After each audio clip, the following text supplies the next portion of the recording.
তালহা রাদিয়াল্লাহু তাআলা হুজুর আমার বড় ব্যবসায়ী ছিলেন, ব্যবসার জন্য পার হয়ে গেলেন, ব্যবসার জন্য চলে গেলেন, কিনা বেচাতে ব্যস্ত আছে, কিনা বেচাতে ব্যস্ত আছে। ও যুবকেরা, হঠাৎ করে আওয়াজ হয়ে গেল, তোমাদের মধ্যে কি মক্কা শরীফের মানুষ কেউ আছো? তোমাদের মধ্যে কি মক্কা শরীফের ব্যক্তি কেউ আছো? তোমাদের মধ্যে কি মক্কা শরীফের মানুষ কেউ আছো? হযরতে আবু তালহা রাদিয়াল্লাহু তাআলা টুকটুক করে কাছে চলে গেলেন, টুকটুক করে সামনে চলে গেলেন। আমি হলাম মক্কা শরীফের মানুষ, আমি হলাম মক্কা শরীফের ব্যক্তি। উনি জিজ্ঞাসা করলেন, ও বাবা তুমি কি বলতে পারো বাবা? তোমাদের মক্কা শরীফে আহমদ বলে কেউ এসেছে বাবা, আহমদ বলে প্রকাশ পেয়েছে বাবা। উনি জানিয়ে দিলেন, আমি আহমদ বলে কাউকে চিনি না, আমি আহমদ বলে কাউকে জানি না। আহমদ বাবাকে উনি জানিয়ে দিলেন, ও বাবা উনি অন্য কেউ নয়, উনি হলেন আখেরি নবী, শেষ নবী হযরতে আহমদ সাল্লাল্লাহু আলাইহি ওয়াসাল্লাম। ও বাবা ছেলে, ওনার কাছে পৌঁছাতে জানো, ওনার কাছে যেতে জানো, অন্যদের থেকে দেরি না হয়ে যায় বাবা। উনি হলেন আখেরি নবী, শেষ নবী হযরতে আহমদ সাল্লাল্লাহু আলাইহি ওয়াসাল্লাম। এই মাসে যে প্রকাশ হবার কথা, এই মাসে যে জাহির হবার কথা, ও বাবা ওনার কাছে তুমি জানো, যেতে পিছিয়ে না পড়ো, যেতে পিছনে না পড়ো। আল্লাহ রাসূলের সাহাবী হযরত আবু তালহা রাদিয়াল্লাহু তাআলা কাউকে কিছু বললেন না, কাউকে কিছু জানালেন না, টুকটুক করে মক্কা শরীফে ফিরে গেলেন, টুকটুক করে মক্কা শরীফে চলে গেলেন। বাড়িতে জিজ্ঞাসা করলেন, আমি চলে যাওয়ার পরে মক্কা শরীফে নতুন কিছু কি ঘটেছে, মক্কা শরীফে নতুন কিছু কি হয়েছে বাড়িতে জানিয়ে দিলেন। আব্দুল্লাহ বেটা মুহাম্মদ সাল্লাল্লাহু আলাইহি ওয়াসাল্লাম নিজেকে নবী বলে দাবি করেন, নিজেকে নবী বলে দাবি করেন। ইতিমধ্যে হযরত আবু বকর সিদ্দিক রাদিয়াল্লাহু তাআলা মুসলমান হয়ে গিয়েছে। জোরে বলুন সুবহান, আর একটু জোরে বলুন সুবহান। আল্লাহ নবী একটা নাম হলো হযরত আহমদ সাল্লাল্লাহু আলাইহি ওয়াসাল্লাম। ঈসা আলাইহিস সালাম আমার নবী দুনিয়ায় আগমনের আগে বাশারাত দিয়ে গেছে, আমার পরে নবী হবে ইসমহু আহমদ, জানার নামটা হবে হযরত আহমদ সাল্লাল্লাহু আলাইহি ওয়াসাল্লাম। জোরে বলুন না সুবহানাল্লাহ। উনি ব্যবসা ছেড়ে মক্কা শরীফে ফিরে গেলেন। জিজ্ঞাসা করছেন, আমি চলে যাওয়ার পরে নতুন কিছু ঘটেছে? আব্দুল্লাহর বেটা মুহাম্মদ সাল্লাল্লাহু আলাইহি ওয়াসাল্লাম নিজেকে নবী বলে দাবি করেছে। ইতিমধ্যে হযরত আবু বকর সিদ্দিক রাদিয়াল্লাহু তাআলা মুসলমান হয়ে গিয়েছে। জোরে বলুন না সুবহানাল্লাহ। হযরত আবু তালহা রাদিয়াল্লাহু তাআলা আবু বকর সিদ্দিকের কাছে চলে গেলেন, সমস্ত কথা শুনলেন, নিজের সাথে ঘটে যাওয়াটা সব বলে দিলেন। আবু বকর সিদ্দিক ওনাকে সাথে করে দিয়ে আল্লাহর নবী দরবারে চলে গেলেন। আল্লাহ নবীর কাছে অনেকক্ষণ কথোপকথনের পরে আল্লাহ নবীর নূরের হাতটাকে ধরে ঈমানের কলেমা পড়ে মুসলমান হয়ে গেলেন। জোরে বলুন না সুবহানাল্লাহ। 4 নম্বরে মুসলমান হয়েছিলেন তালহা ইবনে উবাইদুল্লাহ। হযরত আবু তালহা 4 নম্বরে মুসলমান। একটা কিতাব আছে আল্লামা ইবনে হাজার আসকালানী রাহমাতুল্লাহ লিখেছেন, আল ইসাবা ফি তামহিজিস সাহাবা। একটা কিতাব সাহাবাদের জীবনী, সুআর মিন হায়াতিস সাহাবা, তৎসহ আরো অনেক কিতাব এসেছে। সাফা মারওয়া পাহাড়ের পাশে এই দড়ি দিয়ে ওনার হাতটাকে বেঁধেছিল, বেঁধে ওই দড়িটাকে গলার সাথে জড়িয়ে সাফা মারওয়ার পাশ থেকে ওনাকে টেনে টেনে ঘিসড়ে নিয়ে যাচ্ছে। আহা, আর পিছনে ওনার ধাক্কা দিচ্ছে, আর একটা লাঠি দিয়ে ওনার মাথাতে আঘাত করা হচ্ছে।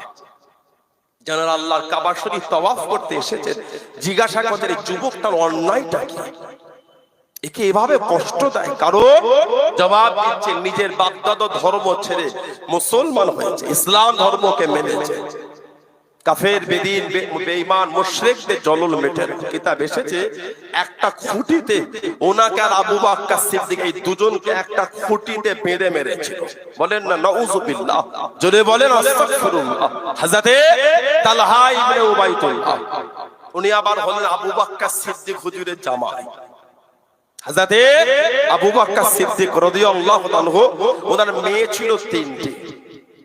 একজনের নাম ছিল হযরতে আসমা রাদিয়াল্লাহু তাআলা আনহা, স্বামীর নাম হযরতে জুবাইর রাদিয়াল্লাহু তাআলা। ওনার একটা ছেলে হয়েছিল যার নাম ছিল হযরতে আব্দুল্লাহ।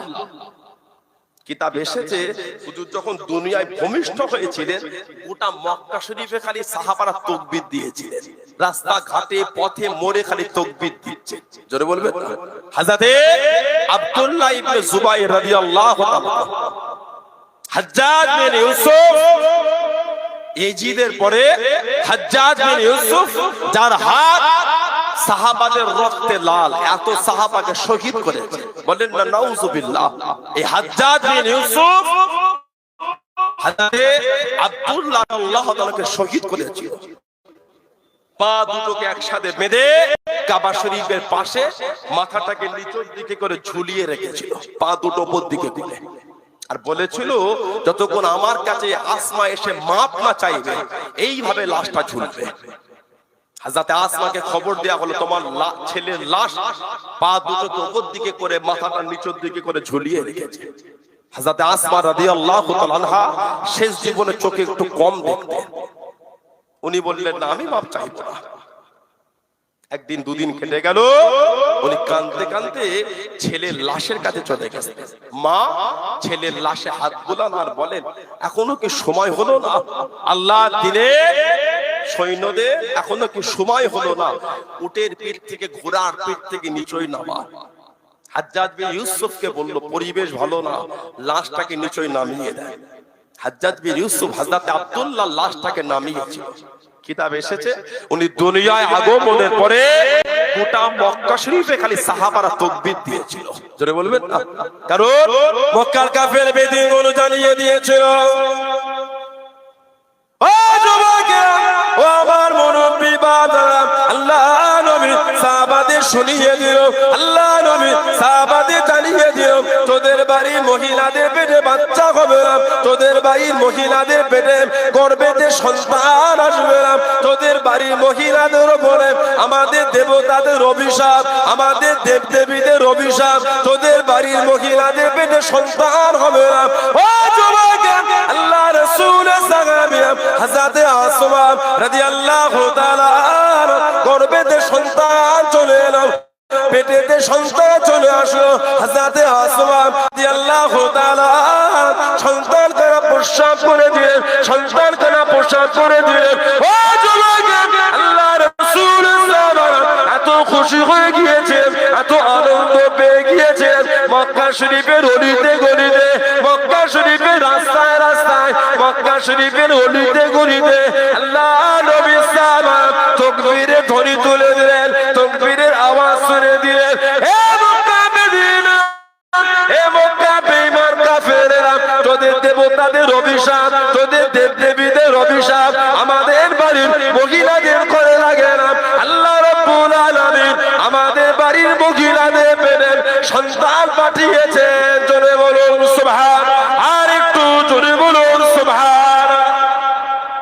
তোদের দেবদেবীদের অভিশাপ লাগে না, আল্লাহ আমাদের বাড়ির মহিলাদের পেটে আল্লাহ সন্তান দিয়েছে। হযরতে আবু বকর সিদ্দিক রাদিয়াল্লাহু তাআলা টুকটুক করে কাছে চলে গেলেন, ডান কানেতে গিয়ে আযান দিলেন, বাম কানেতে ইকামত দিলেন। আল্লাহর নবী এত খুশি হয়েছিলেন, আল্লাহর নবী ওনাকে নিজের কোলে নিয়েছিলেন। বলুন না সুবহানাল্লাহ। আবু বকর সিদ্দিকের নাম হলো হযরত আব্দুল্লাহ। নবী ওনার নামটাও নানার নামে মিলিয়ে রেখে দিন আব্দুল্লাহ। জোরে বলবেন না সুবহানাল্লাহ। আবু বকর সিদ্দিকের কুনিয়াত হলো আবু বকর, নবী ওনার নামটাও দিয়ে দিলেন আবু বকর। জোরে বলে সুবহানাল্লাহ। আল্লাহর নবী তাহানি করেছেন, তাহানি প্রথমে আল্লাহর রাসূল ওনার মুখে খাবার দিয়েছিলেন।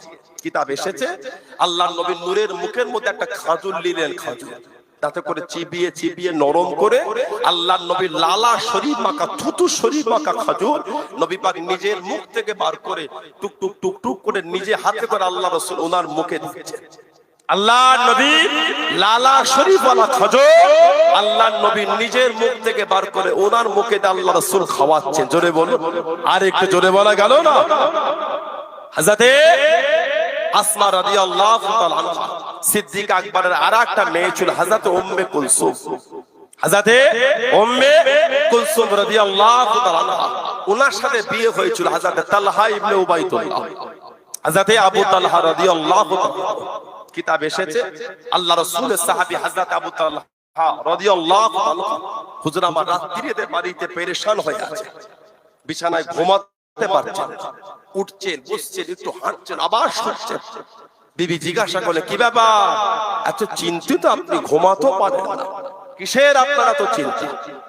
উনি জবাব দিলেন, আমার ব্যবসার সূত্রে লাভ অংশ এসেছে 7 লক্ষ দিরহাম।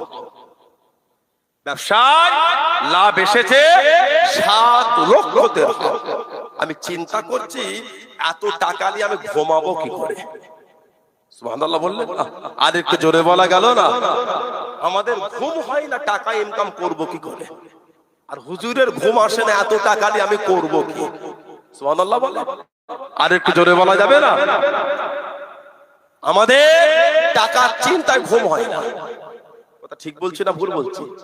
আবার আমাদের বাড়ি কিছু মেয়ে আছে, দেখবে স্বামী গুনুকে দেখে না, একটু লটারিও কাটতে পারো নি, ওই পুকুরে গেলাম বাসন মাজতে, ওই বাড়ির বউটা এসে বললো স্বামী লটারি কেটেছিল 30 টাকাতে, কালকে লটারির নাম্বার মিলেছে, বেলে ঘাটায় 50,000 টাকা পেয়েছে।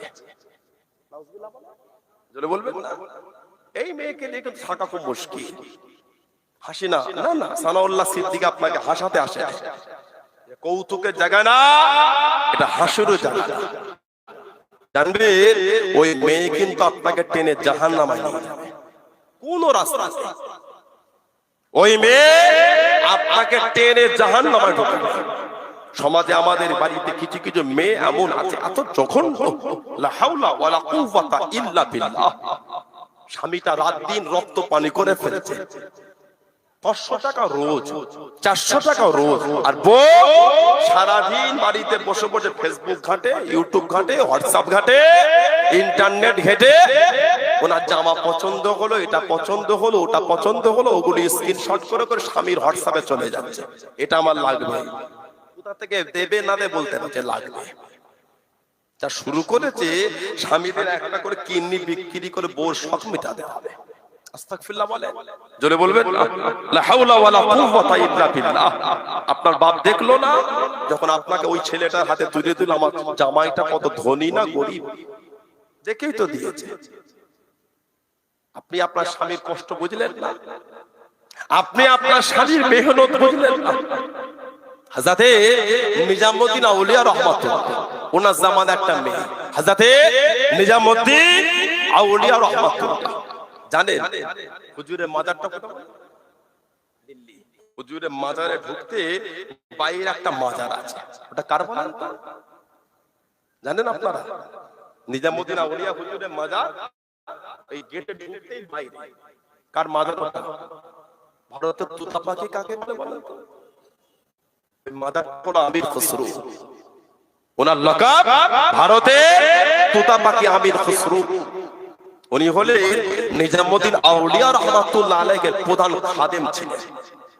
নিজামউদ্দিন আউলিয়া হুজুরের পীরের নাম ছিল ফরিদউদ্দিন গঞ্জ শকর রাহমাতুল্লাহ, তার পীরের নাম খাজা কুতুবউদ্দিন বখতিয়ার কাকি রাহমাতুল্লাহ, তার পীরের নাম খাজা মুঈনুদ্দিন চিশতি আজমিরি রাহমাতুল্লাহ। জোরে বলবেন, আর একটু জোরে বলা গেল না?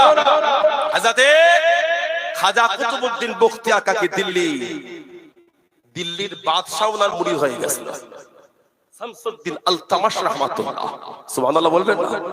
দিল্লির বাদশাহ শামসুদ্দিন আলতামাশ রাহমাতুল্লাহ খাজা কুতুবউদ্দিন বখতিয়ার কাকি হুজুরের মুরিদ ছিল।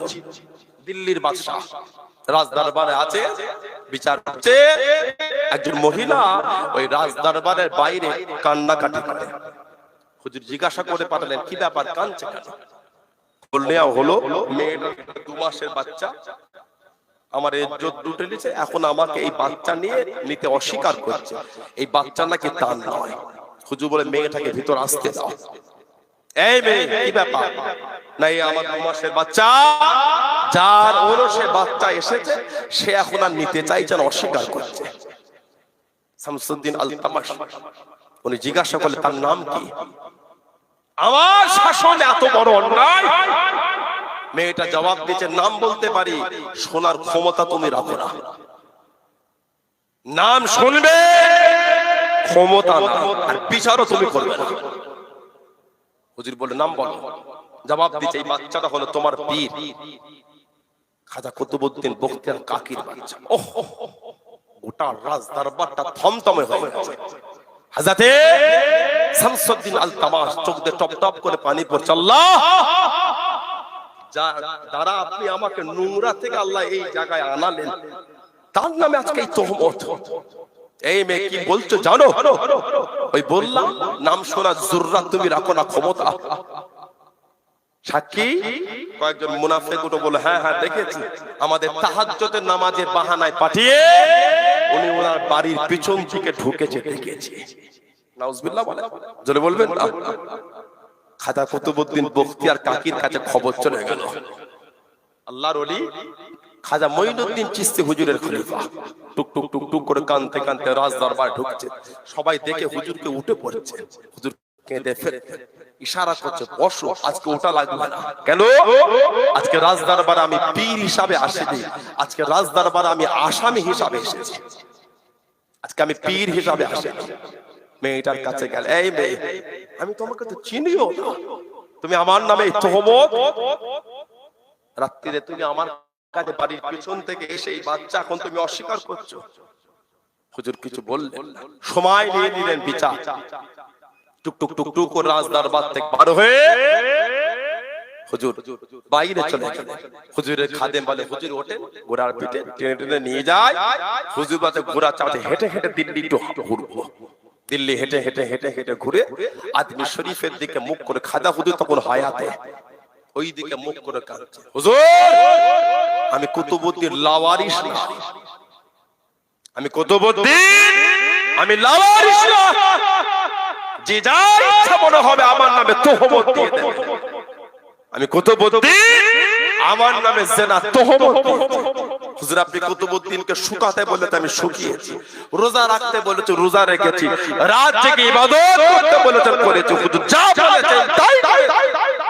আমি কুতুবউদ্দিন, আমি লাওয়ারিস না, যে যা বলবে আমাকে শুনতে হবে। কানতে কানতে ঘরে চলে গেলে। হুজুর আমার বাড়িতে ঘুমাচ্ছে, আল্লাহ পাকের হুকুম, রাত্রিরে খাজা মঈনুদ্দিন চিশতিকে স্বপ্নে দেখছেন। জোরে বলো। খাজা মঈনুদ্দিন চিশতি বলছেন, কুতুবউদ্দিন আমি তোমার বিচারে আমি মঈনুদ্দিন আসবো। জোরে বলে, আর একটু জোরে বলা গেল না। 3 দিন পর বিচার। বিচারের আগের দিন মাগরিবের আগে আজমির শরীফ থেকে কাফেলা এসেছে। হুজুর খুশি, আমার পীর এসেছে। গোটা কাফেলা দেখছে খাজা মঈনুদ্দিন চিশতি নাই। কোনটা খারাপ? ওহ, হুজুর বললেন আসবো, আসলেন না। হযরত খাজা কুতুবউদ্দিন বখতিয়ার কাকি নামাজে দাঁড়িয়ে গেলেন। ও যুবকে, ও আমার মুরব্বি বাপ, হুজুর আমার নামাজে দাঁড়িয়ে গেলেন। নামাজটা শুরু হয়ে গেল, নামাজটা শুরু হয়ে গেল। আল্লাহর ওলি হযরত খাজা কুতুবউদ্দিন বখতিয়ার কাকি রহমাতুল্লাহ আলাইহি মাগরিবের নামাজটা হয়ে গেল। সালাম করে ফিরিয়ে দিলেন, সালাম করে ফিরিয়ে থাকেন। আল্লাহর ওলি গরিবে নওয়াজ হযরত মঈনুদ্দিন চিশতি আজমিরি সঞ্জারি রহমাতুল্লাহ আলাইহি পিছনে দাঁড়িয়ে দাঁড়িয়ে তখনও পর্যন্ত নামাজ পড়ছেন। জোরে বলুন সুবহান, আর একটু জোরে বলুন সুবহান। পীর এসে গেছে, ঈশার নামাজ হয়ে গেল। রুমের মধ্যে ঢুকে সারা রাত হুজুরের কদমের কাছে বসে কুতুবউদ্দিন বখতিয়ার কাকি কাঁদছে, হুজুর আমার নামে তোহমত। খাজা হুজুর রাগ করলেন, থামো, তোমার সম্মান বেশি না ইউসুফ নবীর সম্মান বেশি। বলে, হুজুর ইউসুফ নবী জানো না, ইউসুফ নবীর নামে জিনা তোহমত দিয়েছিল, তোমার সম্মান বেশি না, মা আয়েশার ইজ্জত বেশি। বলে, হুজুর মা আয়েশা জানো না, মা আয়েশার নামে জিনা তোহমত। হুজুর চুপ করে গেলেন। ফজরের নামাজ হয়ে গেল। খাজা হুজুর ওনার খাদেম কুতুবউদ্দিন বখতিয়ার কাকির হাতটা ধরে রাজ দরবারে যাচ্ছে বিচার হবে। খাজা হুজুরের চোখে পানি চলে এলো। হুজুর আপনি কাঁদছেন? আমি কাঁদছি, এই লোকগুলো এত নেমো খারাপ,